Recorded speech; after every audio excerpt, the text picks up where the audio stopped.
Salut à toutes, petite vidéo en fait pour vous parler de la Honda Rebel et d'une petite rumeur. Ce n'est pas une rumeur, c'est une caractéristique sur tout à peu près les customs, est-elle vraiment trop basse quoi. Alors pour le genre en général, effectivement ça peut frotter assez rapidement pour le genre de moto, mais pour la Honda Rebel et bah c'est quand même différent. Déjà pour vous dire, déjà la garde-sol, c'est-à-dire la hauteur entre le sol et le point le plus bas du châssis de la moto, c'est de 125 mm. C'est pas beaucoup, mais en vrai ça va, hein, ça va largement. Et je peux vous dire que je n'ai jamais frotté. J'ai fait des ronds-points où j'ai quand même bien penché la moto, j'ai fait des virages, j'ai fait pas mal de choses. Et j'ai jamais touché, les cale-pieds n'ont jamais touché, donc ce serait peut-être pourquoi pas une rumeur. Après c'est une moto qui est basse, effectivement, vous pouvez être pas très grand, vous pouvez, et être très bien sur cette moto. Ça peut être vraiment une moto vachement bien pour quelqu'un qui fait moins d'1m70, que ça soit un homme, une femme, peu importe. Voilà. Moi je fais 1m76 et j'ai une Honda Rebel et je suis très bien dessus. Je suis très bien aussi sur d'autres motos.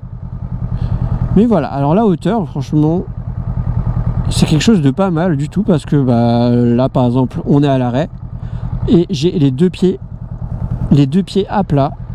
Je peux même me lever, j'ai la moto en dessous de moi. C'est vraiment pas mal du tout cette sensation là. C'est assez sécurisant en fait. Vous pouvez vous sentir un peu plus en sécurité dans cette configuration là. Alors, pour ceux qui pensent que la Honda Rebel est trop basse, moi ma réponse est non. Et ma réponse serait essayez-la. Pour aller encore plus loin, j'aimerais juste parler de mon expérience. Et la première fois que j'ai essayé la Honda Rebel, c'était pas la même version, la même couleur, le même carénage, enfin peu importe. Le jour où j'ai essayé la Honda Rebel 500, le premier rond-point en fait j'ai frotté. J'ai frotté gentiment et je sais pas si c'est à cause de ça, mais depuis j'ai plus jamais frotté avec en tout cas ma Honda Rebel que j'ai acheté. C'est pas une édition S, hein, c'est une édition normale, mais avec où j'ai payé le carénage en option quoi.